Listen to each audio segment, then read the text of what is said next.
যদি civil servant হ'ব লাগে হিষ্ট্রি পঢ়িবই লাগিব, GS1 দিবই লাগিব। হিষ্ট্রি কিন্তু কম্পালসারি, বাধ্যতামূলক, পঢ়িবই লাগিব। কিয় কোৱা হৈছে পঢ়িবই লাগিব? বাকী বিষয়বিলাক তথাপি বুজি পোৱা যায় যে পলিটি পঢ়িব কৈছে, কাৰণ সংবিধানখন নাজানিলে কেনেকৈ হ'ব? প্ৰশাসন চলাবলৈ সংবিধান জানিব লাগিব। পলিটি কৈছে ঠিক আছে, অৰ্থনীতি পঢ়িব কৈছে ঠিক আছে, জিঅ'গ্ৰাফিও ঠিক আছে, কিন্তু হিষ্ট্ৰি কিয়? অতীতত যি হ'ল হ'ল আৰু আকৌ সেইখিনি কিয় পঢ়িবলগীয়া হৈছে? সিলেবাছত কিয় কৈছে, কিয় দিলে হিষ্ট্ৰিটো, কিয় বাধ্যতামূলক কৰিলে? কিয় ক'লে যে চিভিল সাৰ্ভেন্ট হ'বৰ কাৰণে হিষ্ট্ৰি পঢ়ি আহিবই লাগিব, GS1 দিবই লাগিব? কিয় পঢ়িব লাগিব হিষ্ট্ৰি?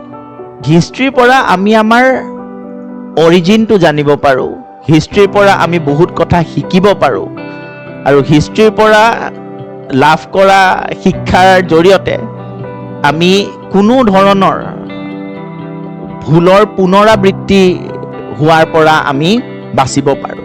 ঠিক আছে, সেইকাৰণে হিষ্ট্ৰি পঢ়িবলৈ কোৱা হয়।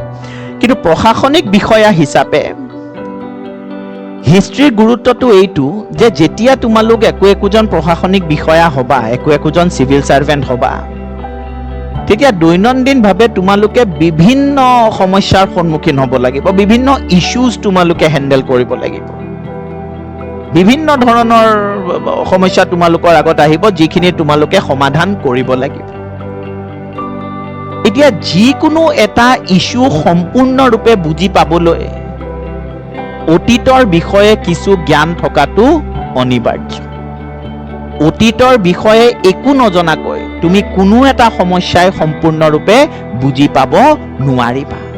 গতিকে যিকোনো ইস্যু বুজি পাবলৈ হ'লে অতীতৰ বিষয়ে জ্ঞান থাকিবই লাগিব, নহ'লে সেই ইস্যুটোৰ বিষয়ে তোমাৰ যোনটো জ্ঞান হ'ব সেইটো একদম ছুপাৰফিচিয়েল হ'ব, ওপৰা ওপৰিকে তুমি গম পাবা, তুমি কেতিয়াও তাৰে মূল বিষয়বস্তুটো বুজি পাব নোৱাৰিবা।